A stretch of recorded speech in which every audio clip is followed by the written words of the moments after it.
Rusia dhe Ukraina duket se kanë vendosur të luftojnë dhëmbë për dhëmbë jo vetëm në aspektin territorial, por gjithashtu edhe se kush i shkakton dëm armikut në udhëheqjen e lartë ushtarake. Operacionet e Ukrainës përgjatë 2 viteve të fundit kanë qenë një sukses i konsideruar nga agjencitë europiane të inteligjencës për shkak se ka arritur të godas thellë brenda Rusisë disa nga figurat më të rëndësishme të kësaj lufte që po zhvillohet në Europën lindore. Mëngjesin e kësaj të hënë, shpërthimi i një automjeti tip Kia tronditi Moskën dhe i vrarë mbeti pikërisht Fanil Savarov, i cili është edhe kreu i departamentit të trajnimit operativ të forcave të armatosura të Rusisë. Deri tani Kremlini nuk ka pasur një deklarat të drejtë për drejtë se kush mban përgjegjësinë për këtë sulm. Pas aludimeve të shumta në rrjet, sigurisht në rrjetet ndërkombëtare nuk nguruan të hidhnin, le të themi, një gjysmë fjale për të thënë se ndoshta edhe pas këtij sulmi mund të fshihet Kievi dhe operacionet e tyre të cilat po zhvillohen në mënyrë diskrete. Vetëm për gjatë javës shkuar pam goditjen e një cisternë nafte, ndoshta një prej më të rëndësishmeve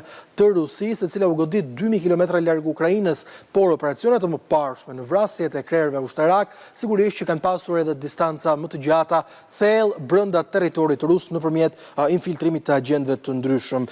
Zoti Gamberi, duket se përtej kësaj luftës të terrenit kemi një luftë e cila po prek, le të themi, edhe elitën ushtarake të Rusisë në Ukrainën që kërkon të hakmerret dhëmb për dhëmb. Si po ja del Kievi që të koordinojë të gjithë këto operacione, ndërkohë që ka edhe një front për të mbajtur? Besoj jemi brenda tipo kufizimi që bëri Ledioni dhe pak më parë, që kjo është pjesë e strategjisë asaj që quhet lufta sfilice, apo siç e kam theksuar diku një lloj strategjie zgare, ku palët në këtë zjarrin e luftës edhe të drejtë për drejtë, po edhe nëpërmjet formave të tilla të kësaj lufte hibride, ku përfshihen elementet e luftës guerilje apo të goditjes në prapavijet, po them, me kundërshtarit, e justifikon, si thua, të gjithë këtë strategji që bë viti 4.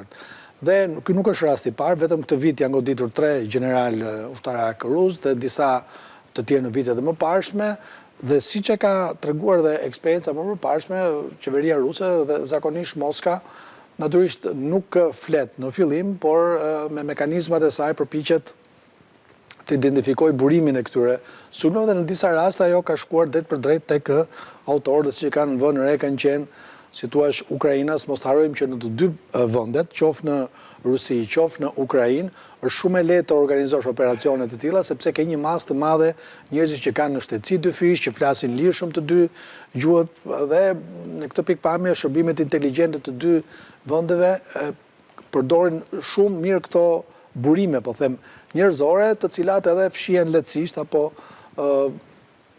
kanë të mundur të realizojnë akte të tilla. Jemi brenda logjikës së një lufte, mos harrojmë që janë 2 kombe që janë në luftë, janë 2 shtete që janë në luftë.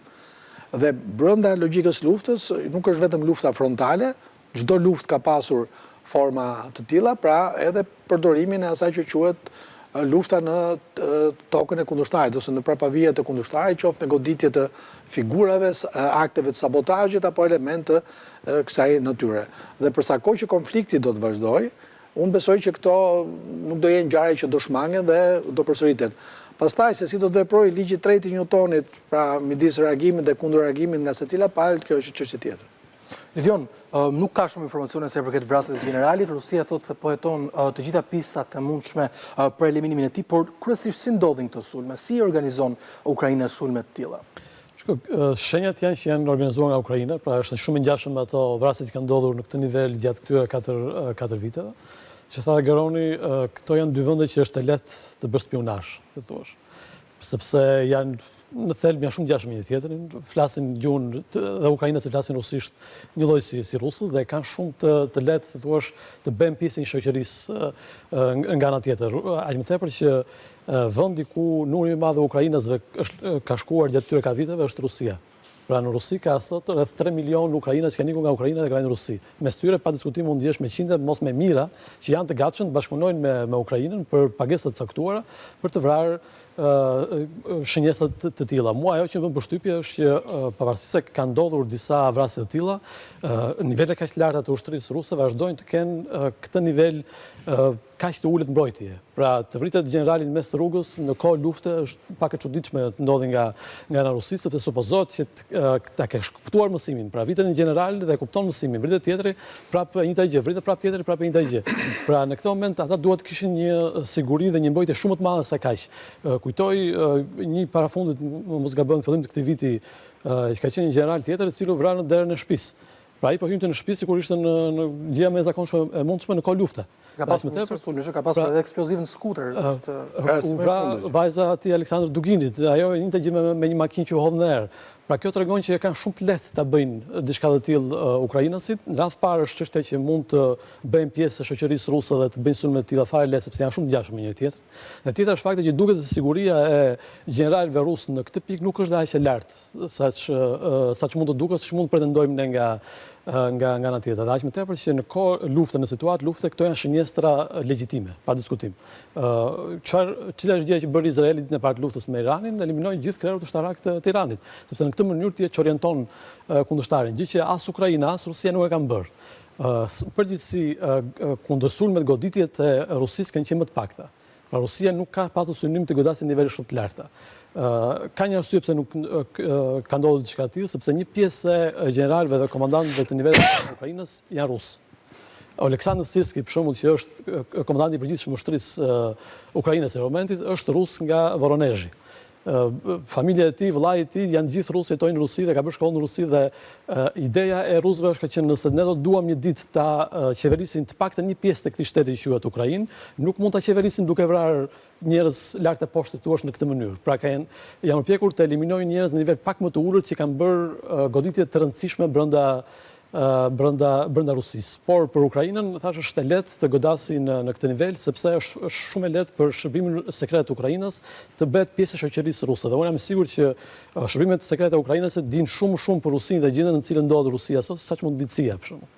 Pa diskutim, sepse burimet që ata mund të kenë ose burimet që mund të fusin brenda Rusisë janë shumë më të mëdha se ato që mund të fusi CIA nga ana tjetër. Kështu që do të vazhdojnë të presim në nivel të tillë goditjesh brenda Rusisë, nëse rusët nuk marrin përsipër të shtojnë sigurinë e gjeneralëve të tyre. Pra nëse vazhdojnë të ecën me makinat mes rrugës ose të dalin të bëjnë pazarin te marketi i Lagjës, sigurisht do përfundojnë duke hedhur në erë në këtë mënyrë nga Ukraina. Ky është faji i Rusisë, pa diskutim.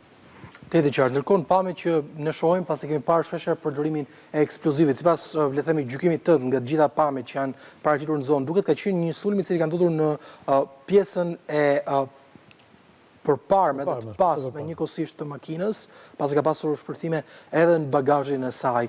Le të themi, janë njerëz sofistikuar të cilët janë të posaçëm për këtë punë, është diçka e cila bëhet në mënyrë vëzhguese, e cila sheh targetin, pasi shohim kroskoti është tërësisht i shkatruar. Ky është sulmi klasik që bën rast të tilla. Kujtoj generali që u vra para tij ishte vendosur eksplozivin mos gabojnë në një skuter tek hyrja e pallatit. Pra këto nuk kërkojnë një nivel shumë të lartë sofistikimi. Pra aq kohë sa shënjestra nuk është duke u fshehur në një bunker, si thua, ose nuk ka le të themi 100 bodyguard që ruajnë, gjë që sigurisht nuk ka për ndodhur, por pra aq kohë sa shënjestra vazhdon jetën e tij normalisht pas në siguri e pa u menduar gjatë për që është në kohë lufte, këto sulmesh janë thuaç gjëra nga më të lehta që mund të bësh në raste të tilla. Pra nuk ka nevojë për ndonjë sofistikim të jashtëzakonshëm, mund ta vendosë edhe një adoleshent, le të thuash, nuk ka nevojë të shkojë një ekspert bombash për të vendosur bombën në skuter apo në një makinë në raste të tilla. Pra është stili më klasik i eliminimit të një personi dhe aq më tepër prandaj më çudit në raste të tilla, se mund të eliminosh le të themi person të zakonshëm në këtë mënyrë, është Shqipëria ka bërë disa herë, në të gjithë e dim, por nuk mund të eliminosh një general rus në kohë lufte. Pra tregon një lloj papërgjegjshmërie gjigante nga ana Rusisë në radhë parë, sepse mundësia për ta bërë diçka të tillë nga ana Ukrainës është shumë e lehtë. Pra kjo është mënyra më e lehtë e mundshme. Do të çuditesha nëse do të bëni atentat ndaj Vladimir Putin, le të them, sepse ai është jashtëzakonisht i mbrojtur ndaj Valeri Gerasimov, që është shefi i përgjithshëm i shtabit të ushtrisë ukrainase ruse, sepse ai është shumë i mbrojtur. Por nivelet të tilla thash niveli më i thjeshtë mundshëm për të bërë sulme të tilla nga ana Ukrainës. Mirë, do duat ndalim edhe një tjetër zhvillim, sipas raporteve të inteligjencës së të paktën dy vendeve anëtare të NATO-s, Rusia po zhvillon një armë e cila mund godas satelite si Starlink, të cilat përdoren aktualisht në Ukrainë për t'u dhënë ndihmë ukrainasve të cilët të furnizohen me valë telekomunikacioni, por gjithashtu edhe me internet, dhe në të njëjtën këto satelit Starlink janë përdorur pikërisht me autorizimin e administratës amerikane për t'i dhënë Ukrainës pamje satelitore pikërisht nga fronti i betejës për të marrë informacione të cilat janë tejet jetike. Zoti Kamberi, duket se flasim një gjuhë shumë teknike në aspektin teknologjik kur flasim për shkatrimin e këtyre satelitëve, por janë pikërisht to satelitë cilit mund ta linin Ukrainën tërësisht në terr, duhet thënë, jo vetëm në aspektin e monitorimit të vijës frontit fal aladit dhe inteligjencës amerikane, por edhe pavarë në celularet e tyre. Çfarë do të shkaktonte diçka e tillë në kohë lufte? Natyrisht jetojmë në një periudhë kur lufta është mbështetur shumë te teknologjia. Kujtohet një libër i cili është botuar para pak kohësh, një Paul Scher, i cili ka qenë drejtor në Pentagon, titulli i librit titullohet Ushtria e Askujt. Pra, i cili bënte fjalë për teknologjinë e lartë me dron, me mjete robotike, pra me mjete të pa identifikuar, pra jo që drejtohen nga njerëzit të cilët lëvizin fal teknologji e Rusisë për të goditur një nga shtyllat kryesore mbi të cilën është mbështetur mbrojtja e Ukrainës dhe kundër sulmi i saj në raste të caktuara në brendësi ose për të mbrojtur në raport me sulmin që i ka ardhur nga Rusia. Mos harrim një paralajmërim më shumë që Amerika, në këtë rast Elon Musku, pra të mos i ofrojë qasje Ukrainës, pra të heqë mbështetjen qasje në internet, po pikërisht. Dhe një element tjetër që do të theksoj është fakti që Rusia gjithmonë ka këmbgulur që të mos ketë në hapësirë, pavarësisht se ato janë satelitë që fluturojnë në kuotat ulta, ajo ka kërkuar që shtetet jenë shumë kujdesme për të mos lejuar hedhjen e satelitëve privat në hapësirë, sepse ka dhe një marrëveshje ndërkombëtare nga vendet e antarët të Kombeve të Bashkuara, një pjesë e shteteve kanë nënshkruar një marrëveshje ndërkombëtare për përdorimin e hapësirës për qëllime civile. Paktën kjo është Nërkohë, Ledion, shkputja këtyre valve satelitore, shkputja e këtij interneti, çfarë do të sillte për qendrat e monitorimit në vijën e frontit, qendra monitorimit të cilat janë ngritur sigurisht me teknologjinë perëndimore për Ukrainën. Pra ne kemi bunker, kemi zona nëm tunele të cilat qëndrojnë ushtarët e Ukrainës apo ekipet e ushtrisë, të cilët monitorojnë kohë reale gjithçka që po ndodh apo çdo lëvizje edhe fal radiove të tyre, fal mjeteve të komunikimit. Diçka e tilla do të shkaktonte kaos menjëhershëm në front? Do të ishte një lloj si të, le të themi, të futesh në një dhomë që është errësi totale. Pra nuk do shifë më çfarë ka përpara. Në këtë kaq e rëndësishme është interneti, sidomos interneti në këtë nivel kaq cilësor dhe kaq i shpejtë që Starlink i jep Ukrainës për ushtarët në vijën e frontit, sepse ideja është lufta në Ukrainë është lufta e shekut 21. Pra lufta moderne bëhet kështu siç bëhet sot në Ukrainë. Dhe të gjitha palët janë duke u përshtatur ndaj luftës kësaj kaq moderne që është duke zhvilluar në Ukrainë. Dhe në kohë lufte të tillë edhe shërbimi i internetit mund të shndrohet në një lloj shënjestre ushtarake. Pra 20 vitesh për shembull të shkatërrojë internetin që jep ose burimin që jepte interneti kundërshtarit nuk kishte asnjë vlerë. Në këtë moment praktikisht Ukraina mund ta lejë pa parë, pa shikuar se çfarë ka përpara, sepse interneti përdoret jashtëzakonisht shumë, përdoret për dronë, përdoret krejt tjetër në atë kohë, pra nuk ka ndodhur ndonjëherë që të godasin një ushtri me një armë të tillë, një satelitin që përdor një ushtri kundërshtare. Por nuk shkatruar diçka e tillë ndonjëherë. Për Ukrainën thashë do ishte absolutisht katastrofale në këtë mënyrë, është një lloj sikur ti jesh duke parë në këtë moment dhe të futesh në një dhomë që është tërësisht errësirë dhe nuk shef më asgjë, nuk dërgon më as dronë, nuk dërgon më as raketat, nuk mund të komunikosh më as me pjesën tjetër të ushtrisë në vijën e frontit, do ishte jashtëzakonisht paralizuese për Ukrainën. Unë kam dyshimet e mia sa mund ta bënte Rusia diçka të tillë, sepse thashë është një armë që kërkon një nivel shumë të lartë saktësie dhe precizioni dhe tjetra është qielli, hapësira në këtë rast është goxha e mbushur me satelit. Pra nuk se janë 5 satelitë dhe me Starlinkun. Pati investigimi asociuar presë se mund të jetë edhe një plan qoftë i Moskës dhe Pekinit për të shënjestruar këto satelitë dhe për të marrë një dominancë sa i përket Europës në çështjen e satelitëve të cilët vëzhgojnë, por kryesisht fillimisht në Ukrainë.